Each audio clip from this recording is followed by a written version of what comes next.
Welcome to எண்ணும் எழுத்தும்.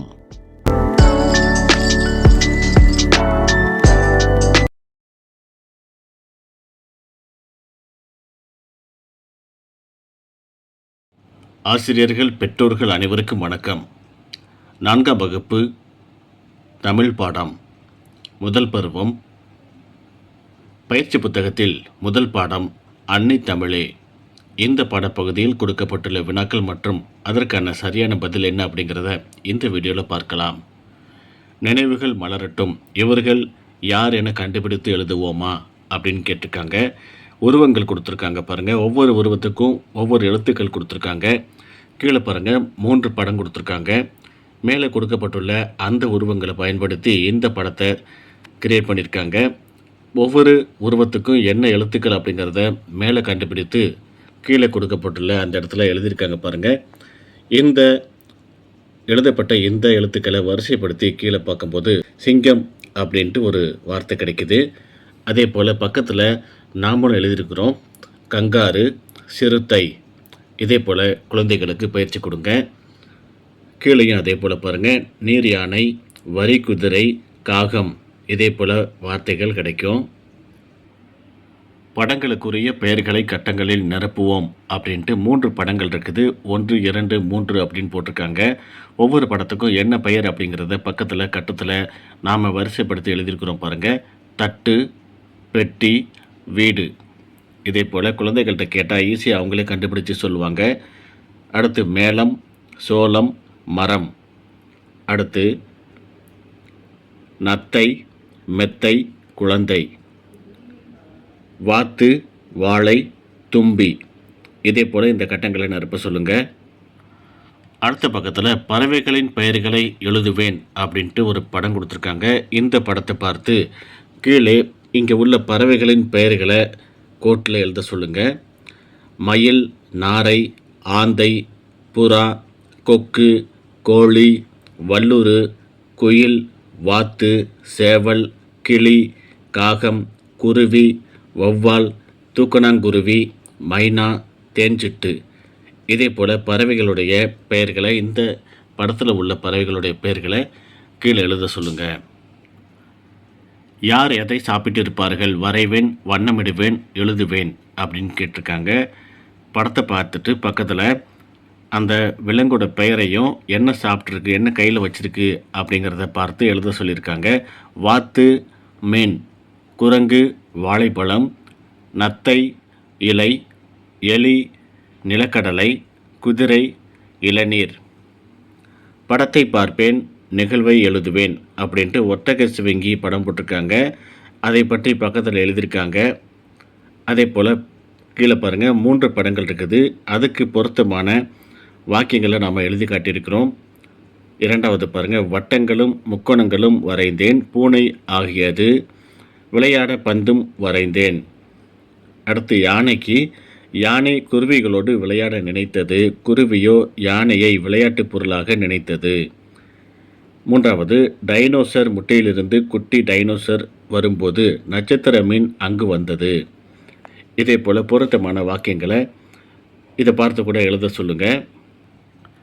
அடுத்த பக்கத்தில் இவர்கள் என்னென்ன பொருட்களை எடுத்து வைத்திருப்பார்கள் அப்படின்ட்டு படம் கொடுத்துருக்காங்க. நடிக்கப் போகிறேன் அப்படின்ட்டு ஒரு குறிப்பு கொடுத்துருக்காங்க. இதுக்கு என்ன தேவை அப்படிங்கிறத பக்கத்தில் எழுத சொல்லியிருக்காங்க. அந்த படத்தை பார்த்து நாம் எழுதியிருக்கிறோம் பாருங்கள். வண்ண ஆடைகள், முகப்பூச்சுக்கள், உதட்டு சாயம், தூரிகை, கண்ணாடி. ஓட்ட போட்டிக்கு போவேன் அப்படின்ட்டு ஒரு பையன் சொல்கிறான். அவனுக்கு என்ன தேவை அப்படிங்கிறத நம்ம எழுதி காட்டியிருக்கிறோம். சட்டை, காலணி, தண்ணீர் குடுவை. களிமண் பொம்மை செய்வேனே. களிமண், நீர், உருட்டு பலகை, வண்ணப்பூச்சு. இவர்கள் இருவரும் நண்பர்களானால் யார் யாருக்கு என்னென்ன நன்மைகள் கிடைக்கும் எழுதுவேன் அப்படின்ட்டு 2 படங்கள் ஜோடியாக கொடுத்துருக்காங்க பாருங்கள். ஃபஸ்ட்டு அதுக்கு பக்கத்தில் நிலத்தில் ஊர்ந்து மட்டுமே சென்று கொண்டிருந்த நத்தைக்கு வானில் பறக்கும் வாய்ப்பு கிடைக்கும் அப்படின்ட்டு எழுதியிருக்காங்க. பறவையும் நத்தையும் நண்பர்களானால் என்ன நடக்கும் அப்படிங்கிறத ஒரு கற்பனையாக இங்கே எழுதியிருக்காங்க. இதே போல் அடுத்த படங்களுக்கு நாம் எழுதி காட்டியிருக்கிறோம். புழு மீன்களை சாப்பிடும் திமிங்கலத்திற்கு கேரட் கிடைக்கும். அழகான பல அறைகள் கொண்ட எறும்பு புற்றை சுற்றி பார்க்கும் வாய்ப்பு கிடைக்கும். இதே போல் 2 படங்களையும் காண்பித்து குழந்தைகள்கிட்ட கேள்வி கேட்கும்போது அவர்களாகவே எளிமையாக இந்த பதிலை சொல்லுவாங்க. அடுத்த பக்கம் ஐ செய்யலாமே, சொல்லை கண்டுபிடிப்போம் எழுதுவோம் அப்படின்ட்டு படம் கொடுத்துருக்காங்க. படத்துக்கு பக்கத்தில் அதோடைய பெயர் எழுத சொல்லியிருக்காங்க. ஃபஸ்ட்டு நிழற்படம் அப்படின்ட்டு எழுதியிருக்காங்க. பக்கத்தில் கண்ணாடி வளையல், மரநிழல், மேகக்கூட்டம், பயிற்சி நூல், இதே போல் வாக்கியத்தை அங்கே எழுத சொல்லுங்கள். கால்களை கொண்டு கண்டுபிடிப்போம் எழுதுவோம் அப்படின்ட்டு கீழே பாருங்கள் படம் கொடுத்துருக்காங்க. 2 கால்கள் அப்படின்ட்டு மேலே கொடுத்துருக்காங்க பாருங்கள். 2 கால் உள்ள பறவை என்னென்ன அல்லது விலங்கு என்னென்ன அப்படிங்கிறத இங்கே நாம் எழுதி காட்டணும். கிளி, காகம், குரங்கு. அடுத்து 4 கால்கள் நாய், குதிரை, பூனை. 6 கால்கள் புள்ளிவண்டு, வண்ணத்து பூச்சி. 8 கால்கள் சிலந்தி. கால்களே இல்லை மீன். படத்தை பார்ப்போம், நிகழ்வை எழுதுவோம். இங்கே கொடுக்கப்பட்டுள்ள படத்தை பார்த்து என்ன நிகழ்வு இங்கே நடக்குது அப்படிங்கிறத கீழே கட்டத்தில் குழந்தைகளை எழுத சொல்லுங்கள். முதல் படத்தை பாருங்கள். குடை பிடித்தபடி ஒருவரும் குடை இல்லாமல் ஒருவரும் செல்கின்றனர். 2வது படம், இருவரும் ஒன்றாக குடையில் செல்கின்றனர். 3வது படம், பெரியவர் ஒருவர் மலையில் நனைந்தபடி வருகிறார். 4வது படம், மூவரும் ஒன்றாக குடையில் செல்கின்றனர். அடுத்து பாருங்கள், என் நாய்க்குட்டியை காணவில்லை, கண்டுபிடிக்க விளம்பரம் எழுதி உதவுங்கள் அப்படின்னு சொல்லிட்டு ஒரு போர்டு கொடுத்துருக்காங்க. இந்த போர்டில் காணவில்லை அப்படின்னு சொல்லிட்டு 2 வாக்கியங்களை நம்மளை எழுத சொல்லியிருக்காங்க. பழுப்பு நிற சிறிய நாய்க்குட்டி கழுத்தில் நீல நிற பட்டை அணிந்திருக்கும், பார்த்தால் தொடர்பு கொள்க அப்படின்ட்டு ஒரு தொலைபேசி எண்ணை நான் எழுதியிருக்கிறேன். இதே போல் குழந்தைகளை எழுதுவதற்கு பயிற்சி கொடுங்க. அடுத்த பக்கத்தில் பாடலை பாடநூல் பக்கம் 1 படிப்பேன், பிழை நீக்கி எழுதுவேன் அப்படின்ட்டு கீழே பாருங்கள். அந்த பாட்டிலேருந்து ஒரு சில வார்த்தைகளை கொடுத்துருக்காங்க, தவறாக கொடுத்துருக்காங்க.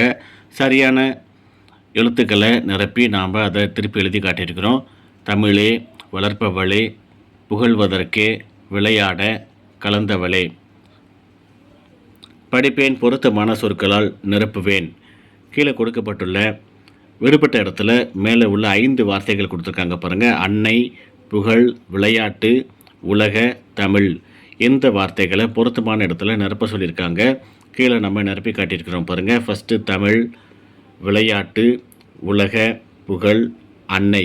இதே போல் பொருத்தமான இடத்துல படித்து பார்த்து குழந்தைகளை நிரப்ப சொல்லுங்கள். அடுத்த பக்கத்தில் படிப்பேன், கண்டுபிடிப்பேன், எழுதுவேன்.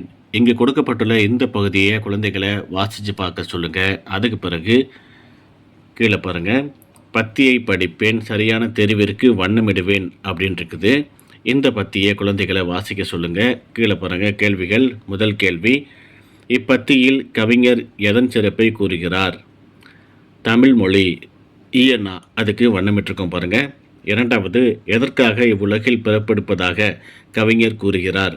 ஆனா, தமிழை புகழுவதற்காக. 3வது, தமிழ் கவிஞருக்கு எதை கொண்டு விளையாட சொல்லிக் கொடுத்தது? இதுக்கு சரியான பதில் ஈனா, சொல். 4வது, மொழி. இச்சொல்லை பயன்படுத்தி ஒரு தொடர் எழுதுக. என் தாய்மொழி தமிழ் என்று பெருமையாக கூறுவேன். புத்தகத்தில் தேடி எழுதுவோம் அப்படின்ட்டு புத்தகத்திலிருந்து கண்டுபிடித்து எழுத வேண்டிய ஒரு பகுதி. முதல் எழுத்து ஒன்று போல் வரும் சொற்களை எடுத்து எழுதுக. என்னை, எண்ணில், சொல்லில், சொல்லி, உன்னை, உலகில். இப்பாடல் யாரால் எழுதப்பட்டது? எதை பற்றி எழுதப்பட்டுள்ளது? தமிழின் பெருமை பற்றி நா. காமராசனால் அன்னை தமிழே பாடல் எழுதப்பட்டது. இவ்வுலகில் தான் பிறக்க காரணமாக கவிஞர் கூறும் வரிகளை எடுத்து எழுதுக. உன்னை புகழ்வதற்கே உலகில் பிறப்பெடுத்தேன். உணர்ச்சி குறியுடன் முடியும் பாடல் வரிகளை எடுத்து எழுதுக. ஆவி கலந்தவளே, என்னை வளர்ப்பவளே, எண்ணில் வளர்பவளே, சொல்ல முடியலையே.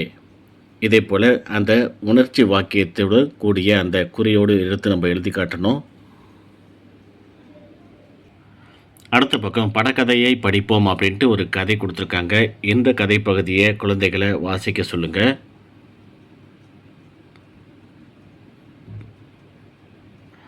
அடுத்த பக்கம் படிப்பேன் எழுதுவேன் அப்படின்ட்டு ஒரு பாடல் மாதிரி கொடுத்துருக்காங்க. இதை படிக்க சொல்லுங்கள்.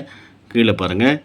பால் டேஸாக மாறும் தயிராக, தயிர் மோராக மாறும், மோர் வெண்ணெயாக மாறும், வெண்ணெய் நெய்யாக மாறும்.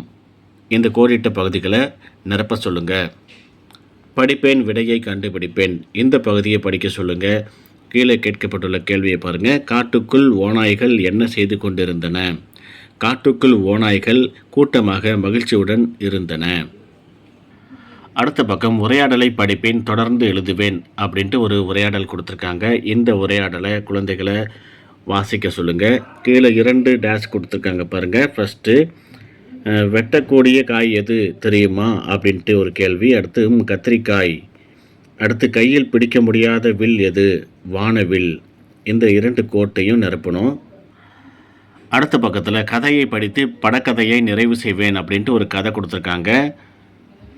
இந்த கதையை குழந்தைகளை வாசிக்க சொல்லுங்கள். அடுத்த பக்கம் மேற்கண்ட கதையில் வண்ணமிட்டு தொடர்களை பொருத்தமான இடங்களில் எழுதி படக்கதையை நிறைவு செய்யுங்கள் அப்படின்னு சொல்லி கேட்டிருக்காங்க. எலியும் கிளியும் அப்படின்ட்டு ஒரு தலைப்பு இந்த இடத்துல இந்த கட்டத்துக்குள்ளே நம்ம எழுதியிருக்கோம் பாருங்கள். இது எல்லாமே நம்ம ஏற்கனவே படித்த கதையில் ஒரு சில இடங்களில் கலரில் கொடுத்துருப்பாங்க. அந்த வாக்கியங்களை மட்டும் இந்த இடத்துல நம்ம எழுதணும். ஃபஸ்ட்டு தனியாக மாட்டிக்கொண்டேனே அப்படின்ட்டு எலி சொல்லுது. ஏதோ சத்தம் கேட்கிறதே, அது என்ன அப்படின்ட்டு கிளி சொல்லுது. இது என்ன என்று கிளி கேட்கிறது. இதுதான் பொறி அப்படின்ட்டு அந்த எலி சொல்லுது. நான் என்ன செய்ய வேண்டும் அப்படின்ட்டு எலி கேட்குது. இந்த பொத்தானை அழுத்து என்று அந்த எலி கூறுகிறது. அடுத்து கீழே பாருங்கள். அந்த எலி வெளியே வந்து விட்டது. வெளியே வந்து விட்டேன் அப்படின்ட்டு அது சொல்லுது. மிக்க நன்றி அப்படின்ட்டு கிளிக்கிட்ட சொல்லுது. படிப்பேன் மின்னுவேன். இந்த பகுதி படித்தல் திறனை வளர்க்கறதுக்காக இந்த எழுத்துக்கள் கொடுத்துருக்காங்க. இந்த எழுத்துக்களை படிக்க சொல்லுங்கள் குழந்தைகளை. அட்டவணையை படிப்பேன் விடை எழுதுவேன். இந்த வார்த்தைகளையும் படித்து பார்க்க சொல்லுங்கள். இப்போ இதிலிருந்து கீழே பாருங்கள். 2 கட்டங்கள் கொடுத்துருக்காங்க. ஒத்த ஓசை உடைய சொற்கள் உறவு பெயர்கள் அப்படின்ட்டு இந்த மேலிருந்து எடுத்து எழுத சொல்லியிருக்காங்க. ஒத்த ஓசை உடைய சொற்கள் கல், பல், பட்டம், கட்டம், தாய், பாய், கால், பால், கண், மண்.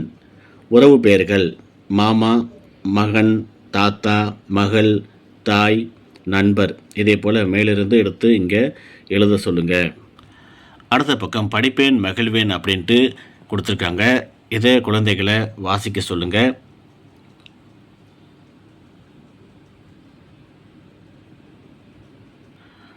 அடுத்த பக்கம் செய்யலாமே. என் ரெக்கைகள் யார் யாருடையவை எழுதுங்களேன் அப்படின்ட்டு பாருங்கள். ரெக்கைகள் வரிசையாக கொடுத்துருக்காங்க. ஃபஸ்ட்டு உள்ள ரெக்கை வந்து வௌவால், 2வது கிளி, 3வது சேவல், அடுத்து மயில், புறா, கொக்கு, கழுகு. இதை குழந்தைகள்கிட்ட கேட்டாலே அவர்களாகவே ஈஸியாக சொல்லுவாங்க. அடுத்து எங்களை வரைந்து முழுமையாக்குங்களேன். ஆடும் பறவை, நீந்தும் பறவை. இதே போல் வரைந்து இந்த பகுதிக்கு வண்ணமிடலாம். குழந்தைகளுக்கு சொன்னீங்கன்னாக்கா ரொம்ப ஆர்வமாக செய்வாங்க. அடுத்த பக்கம் விதைகளை யாரால் எடுத்து தர முடியும்? ஏன்?